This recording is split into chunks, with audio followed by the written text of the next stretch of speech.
নিরামিষ এবং আমিষ এঁচোড়ের ডালনা। নমস্কার বন্ধুরা, আমি সঞ্চিতাস এসেন্স রেসিপিস ইউটিউব চ্যানেলে আপনাদের সবাইকে স্বাগত।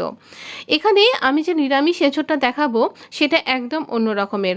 আগে সেরকমভাবে আপনাদের সাথে শেয়ার করা হয়নি। এটা ঠাকুরবাড়ির একটা টক এঁচোড়ের ডালনা, ভীষণ অপূর্ব খেতে হয়। আর যেটা আমিষ সেটা না, একদম চিকেনের সাথে তৈরি করা, চিকেন দিয়ে এঁচোড় দিয়ে একটা অদ্ভুত সুন্দর কারি। হ্যাঁ, এটাও কিন্তু গুগল মহারাজের পাতায় হাঁটতে হাঁটতে দেখতে পেয়ে গেছিলাম, তাই অনেক ধন্যবাদ গুগল মহারাজকে। আর এই যে ছবিটা, সেটাও আমি ওখান থেকেই খুব ভালোভাবে পেয়ে গেলাম।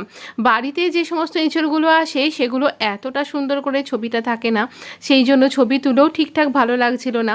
তো এই যে আমরা নিরামিষ এঁচড়টা প্রথমে দেখব, অপূর্ব সুন্দর খেতে লাগবে। আপনি রুটি ভাত সব কিছু দিয়েই এটা কিন্তু খেতে পারবেন। এঁচড় এখন ভীষণ বাজারে ভালো পাওয়া যাচ্ছে, তাই খুব তাড়াতাড়ি এই এঁচড়ের রেসিপিটা, যেটা ঠাকুরবাড়ির হেঁসেল থেকে এসছে, সেটা অবশ্যই তৈরি করে নিন। এখানে আম নিয়েছি। এখানে আমের একটা ফালি আমি অন্য কাজে ব্যবহার করব, বাকিটা আমি শুধুমাত্র এখানে যতটুকুনি লাগবে এই আমটার একটা চাকলাকে এরকম করে কেটে নিয়েছি একটা ধারের সাইডটা, আর এর খোসাটা ভালো করে ছাড়াচ্ছি। একটু সবুজ অংশ যেন লেগে না থাকে, ভালো করে ছাড়িয়ে নেবেন, তাহলে তেঁতো লাগতে পারে। তো এই রকমভাবে টুকরো করব, একটু বড় বড় টুকরো করবেন। এঁচোড়টা আগে থেকেই আমি ভালো করে কেটে ধুয়ে ছাড়িয়ে সেদ্ধ করে নিয়েছি।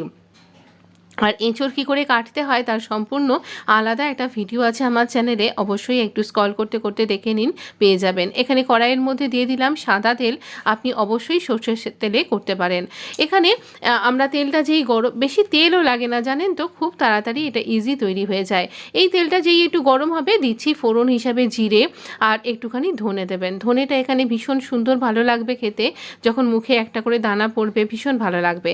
ছোট্ট এক টুকরো দু টুকরো এরকম দারচিনি ভাঙা টুকরো দিয়ে দিলাম। আর এবার একটুখানি হিং দিচ্ছি। হিং যেহেতু আমরা নিরামিষ রান্না, একটু হিং দিলে খেতে খুব ভালো লাগবে। একটু শুকনো লঙ্কাকে দুটো তিনটে টুকরো করে দিয়ে দিলাম। এই শুকনো লঙ্কাতে ঝাল হবে না, একটা ভালো গন্ধ আসবে। আমের টুকরোগুলো দিয়ে দিচ্ছি। আমের টুকরোগুলো যখন দেব তখন ভালো করে নাড়াচাড়াও করে নেব। মিডিয়াম আঁচে আমরা রান্নাটা কিন্তু করব। খুব সহজেই আপনি এই নিরামিষ রান্নাটা তৈরি করতে পারবেন। আমি দিয়ে দিচ্ছি পরিমাণ মতো নুন। পুরো রান্নাটায় যতটা নুন লাগবে ততটাই কিন্তু দিয়ে দিলাম। নুনটা দিয়ে দিলে আমটা তাড়াতাড়ি নরম হয়ে যাবে। একটুখানি রঙের জন্য অবশ্যই হলুদ, এবং স্বাদ তো অবশ্যই থাকবে তাতে। আর ভালো করে নাড়াচাড়া করব, এবং হলুদটাও কিন্তু পুরো রান্নায় যতটা লাগবে ততটাই কিন্তু দিয়ে দিয়েছি। আমটা কিন্তু বেশ সফট হয়ে গেছে। এই রকম দুটো সাইজের দুটো টমেটো আর একটা আদাকে আমি ভালো করে এমনি গ্রেট করে নিয়েছি, যে এমনি হ্যান্ড গ্রেটারগুলো হয় সেই তার সাথে ঘষে নিয়েছি, সেইটা দিয়ে দিলাম। এবার আপনি বেটেও দিতে পারেন, কিন্তু ঘষে দিলে না একটা দারদারা টেক্সচার তৈরি হয়, সেইটা এই রান্নার জন্য খুব দরকার। আমি দিচ্ছি একটা মিক্সড ভাজা মশলা, ধনে জিরে গরম মশলা, তার সাথে গোলমরিচও আছে। এই সব কিছুকে একসাথে গুঁড়ো করে আমি রেখে দিই, ঝটপট রান্না করতে খুব সুবিধা হয়। আপনিও রাখতে পারেন। একটুখানি চিনি দেব, আমের টকটার সাথে ব্যালেন্স হবে। টমেটো তো দিয়েইছি, আর যেহেতু নিরামিষ রান্না একটু মিষ্টি মিষ্টি খেতে খুব ভালো লাগে কিন্তু, তবে স্বাদ অনুযায়ী দেবেন, খুব বেশি নয় আবার খুব কমও নয়। আমরা এবার এই বয়েলড যে এঁচোড়টা সেটা দিয়ে দিলাম। এই রান্নায় আমি আলু ব্যবহার করছি না। খুব ভালো করে এটাকে কষিয়ে নিতে হবে, যেন এঁচোড়ের মধ্যে পুরো রান্নার রসটা ঢুকে যায়। সেই জন্য খুব ভালো করে এই মিডিয়াম আঁচে ভালো করে কষিয়ে নিন। যতক্ষণ পর্যন্ত না তেলটা ছেড়ে দিচ্ছে ততক্ষণ অবধি ভালো করে কষিয়ে নিন। আমরা ওই মশলা ধোয়া বাটিতে যে জল নিয়ে একটুখানি দিয়ে দিচ্ছি। এবার একটু মিডিয়াম সাইজের জল দিন, যাতে এঁচোড়টা ডুবে যায়, তাহলে এটা এঁচোড়ের মধ্যে ফুটতে ফুটতে এই সমস্ত স্বাদ গন্ধগুলো অ্যাবজর্ব হবে। কাঁচা লঙ্কা দিলাম যখন এটা ফুটে উঠেছে। আমি খুব বেশি ঝাল খাই না, তাই এরকম একটাই বড় লঙ্কা দিয়ে দিয়েছি। এটা খুব একটা বেশি ঝালও হবে না, কিন্তু সব কিছুর একটা ব্যালেন্স থাকবে। এবার আমাদের রান্নাটা এরকম গ্রেভি হয়ে গেলেই আমি গরম মশলা দিয়ে ভালো করে নাড়াচাড়া করে নামিয়ে নিচ্ছি। এর থেকে বেশি গ্রেভি রাখতে চাইলে রাখতেই পারেন, সেক্ষেত্রে আপনাকে মশলাগুলো সেই অনুপাতে দিতে হবে। আমাদের আম এঁচোড়ের ডালনা ঠাকুরবাড়ির হেঁসেল থেকে পেয়েছি, সেই ডালনা কিন্তু রেডি। অপূর্ব স্বাদ হয়েছিল। ভাত এবং রুটি দিয়ে এটা সার্ভ করেছিলাম, ভীষণ ভীষণ সুন্দর খেতে হয়েছে। হয়েছিল, অবশ্যই এই গরমে এই আম এঁচোড়ের টক ডালনাটা অবশ্যই বানাবেন। টক মিষ্টি ঝাল মিশিয়ে অপূর্ব সুন্দর খেতে হয়। আমরা যাব পরবর্তী রেসিপি, আমাদের এঁচোড় আর চিকেনের রেসিপিটা। এটাও কিন্তু অপূর্ব স্বাদের, মানে দুটোই একদম বলতে পারেন পার্টি মেনু, গেস্ট মেনু। বাড়িতে যদি অতিথি এসছেন তাহলে আর কোনো কিছু দরকার নেই, একটু চিকেন আর এই এঁচোড় হলেই আপনার রান্না একদম জমে যাবে।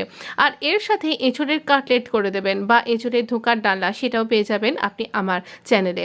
এখানে দেখুন আমি কড়াইতে তেল দিলাম, আর সাদা তেলে দিলাম কিন্তু একটুখানি জিরে, আর স্টার অ্যানিস্টা দিতে কিন্তু ভুলবেন না, গেম চেঞ্জার কিন্তু এই মশলাটাই কিন্তু একদম অপূর্ব লাগবে, মনে হবে আপনি পুরো গাছপাঠা না পুরো পাঁঠায়ের মাংসই খাচ্ছেন। দিয়ে দিলাম কয়েকটা এইরকম ফাটিয়ে অবশ্যই দেবেন যখন আপনি শুকনো লঙ্কা দিচ্ছেন। আমি এখানে বেশ 4 থেকে 5খানা আমি নিয়েছি পেঁয়াজটা বেশ অনেকটা পরিমাণে লাগবে, সেগুলোকে স্লাইস করে এরকম ঝিরি করে কেটেছি, যতটা সম্ভব ঝিরি লম্বা লম্বা করে কাটবেন, কারণ এঁচোড়ের রেশাগুলোও কিন্তু আমাদের লম্বা লম্বা হয়ে থাকে, তাই এর সাথে এরকমভাবে দিলে তবে খেতে ভালো লাগবে, দেখতেও সুন্দর লাগবে। মশলা তরকারিপাতি কাটার সাথে কিন্তু টেস্টের একটা ব্যাপার থাকে। আমরা 5টা 6টা বড় কোয়া রসুনকে এভাবে গ্রেট করে নিয়ে এই পেঁয়াজটা নরম হয়ে গেলে দিয়ে দিলাম, আর দিচ্ছি বেশ 2 ইঞ্চি মতন আদাকে গ্রেট করে নিয়ে। এতেও কিন্তু খুব সুন্দর স্বাদগন্ধ হবে যখন আপনি এরকম গ্রেট করে দেবেন। তবে আপনি বাটা মশলাও দিতে পারেন, আমি এরকমভাবেই গ্রেট করে দিয়ে দিচ্ছি টমেটোটা। আজকে এইরকম একটা টেক্সচার আনার জন্যই কিন্তু এরকম গ্রেট করে দিচ্ছি, তবে আপনি ফুল বেটে দিতে পারেন। আর টমেটোর খোসাটা আমি বাদ দিইনি, পরে রান্নার পরে যেটা যখন মিশে যাবে তখন ফেলে দেওয়া হবে। দিয়ে দিচ্ছি পরিমাণ মতো নুন, টমেটো যখন দিয়েছি নুন তো অবশ্যই দিতে হবে, নুন দিলাম, হলুদও দিয়ে দিচ্ছি। আর এই রান্নাটা সত্যি বলছি একবার ট্রাই করবেন যদি চিকেন খেতে ভালোবাসেন আর এঁচোড় খেতে ভালোবাসেন। ওই ভাজা মশলাটাও আমি একটুখানি দিয়ে দিলাম। এবার দিচ্ছি পরিমাণ মতন চিনি, সামান্য 1 চামচেরও কম একটু চিনি দিলাম। সমস্ত কিছুর মধ্যে একটা ব্যালেন্স ক্রিয়েট হবে, কিন্তু মিষ্টি মিষ্টি ব্যাপারটা কিন্তু হবে না। তো এরকমভাবে আমরা ভালো করে মশলাটাকে আগে কষাবো। এঁচোড় তো আমাদের ধুয়ে টুয়ে রাখা আছে, আমি কোনো রকমভাবে ম্যারিনেট করিনি, তবে আপনি ইচ্ছা করলে নুন হলুদ আর একটুখানি তেল দিয়ে ম্যারিনেট করতেই পারেন, যদিও আমি ম্যারিনেট করিনি আর ম্যারিনেট করবার দরকারও নেই। এরকমভাবে ভালো করে কষিয়ে নেবেন যতক্ষণ পর্যন্ত না তেলটা ছেড়ে আসছে। যখন এরকম ছেড়ে আসছে আমি এরকম অবস্থায় দিয়ে দিলাম আমার চিকেনটাকে শুধুমাত্র আমি ভালো করে ধুয়ে রেখেছিলাম, আর জল ঝরিয়ে আমি এটাকে দিয়ে দিলাম। এই মশলার সাথে খুব ভালো করে একটু নাড়াচাড়া করে নেব। একটু যখন এরকম নাড়াচাড়া করে নিলাম তখন আমরা ওই এঁচোড়টাও দিয়ে দেবো। এই র জ্যাকফ্রুটকে ভালো করে কেটে ধুয়ে যদি এরকম রান্না করেন না, তাহলে সত্যি এগে আমরা বাঙালিরা গাছপাঠাই বলে থাকি, কিন্তু এই একদম পুরো মাটনের মতন খেতে হবে, আপনি ধরতেই পারবেন না। বিশেষ করে এই মাংসটাতে আমি না মাংস আর মানে চিকেনের পিস এমনকি এই এঁচোড়ের টুকরো একদম মিলেমিশে একাকার হয়ে গেছিলো। স্বাদের কথা কি আর বলবো, আপনি বানিয়ে খেলে আপনিই বুঝতে পারবেন আমার কথা কতটা সত্যি বলছি। যদি আমার কোনো রেসিপি আপনি ট্রাই করে থাকেন তাহলে অবশ্যই এই রেসিপিটা মাস্ট এই গরমের দিনে, না হলে আপনারই মুশকিল, আপনি একটা ভালো রেসিপি তৈরি করতে পারবেন না। এটা ভীষণ সুন্দর খেতে হয়, একঘেয়ে চিকেন একঘেয়ে এঁচোড় না খেয়ে একদিন দুটোকে কম্বাইন করে খেয়ে দেখুন, আপনার রেসিপি তো ফেল করবেই না, সেই গ্যারান্টি আমার রইল। তো এইরকমভাবে ভালো করে কষিয়ে নেব, একটু চিকেনটা নরম হয়ে যাবে, তারপর আমরা জল দিয়ে দেবো। যতটা ঝোল আপনি খেতে চাইছেন সেই মতন দিন। আমি যদিও খুব একটা ঝোল রাখিনি, মাংসটা একটুখানি রসা রসা টাইপের হবে, তবেই খেতে একটু বেশি ভালো লাগবে। শুকনো গরম ভাতের সাথে খেতে পারেন, একটুখানি সাদা পোলাও দিয়ে খেতে পারেন। আর সাদা পোলাওয়ের কথায় মনে পড়লো, এরকম একটা ভীষণ সুন্দর নিরামিষ রেসিপি আপনার জন্য কিন্তু আসতে চলেছে।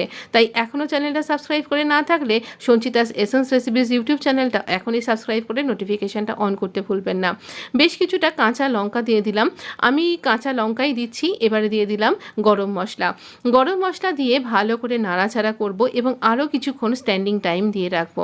একদম ধিমে আঁচ করে দিয়েছি, এই অবস্থায় কিছুক্ষণ থাকবে, তারপর অফ করে দিয়ে আমি এটা সার্ভ করছি। একদম সুন্দর খেতে হয়েছিল, আর পুরো এঁচোড়ের টুকরোগুলো পুরো মনে হচ্ছিল মাটন আর চিকেনকে একসাথে রান্না করা হয়েছে। আমার কথায় বিশ্বাস করবেন না একদমই, আপনি নিজে বানিয়ে করে খেয়ে তবে বিশ্বাস করুন যে আমার কথাটা কতটা সত্যি। অবশ্যই ভালো থাকবেন, এই গরমে সুস্থ খান, ভালো ভালো খাবার দাবারগুলো খান আর সুস্থ থাকুন। হেলদি খেলে হেলদি অবশ্যই থাকতে পারবেন। আর দোলের জন্য আগাম অনেক শুভেচ্ছা। দোলের বেশ কিছু রেসিপি আমার চ্যানেলে ইতিমধ্যেই আপলোড করা হয়ে গেছে, একবার দেখে নিতে ভুলবেন না। তবে এই বছরের দোলের দিনের জন্য অবশ্যই বিশেষ কিছু রেসিপি আসতে চলেছে। একটু সময় নিয়ে নিয়েছি বন্ধুরা, কিছু মনে করবেন না। বিশেষ কিছু ভালো রেসিপির জন্য একটু সময় তো দরকার। চ্যানেলটা সাবস্ক্রাইব করে নোটিফিকেশানটা অন করবার অনুরোধ করলাম। ভালো থাকবেন, সুস্থ থাকবেন। ধন্যবাদ।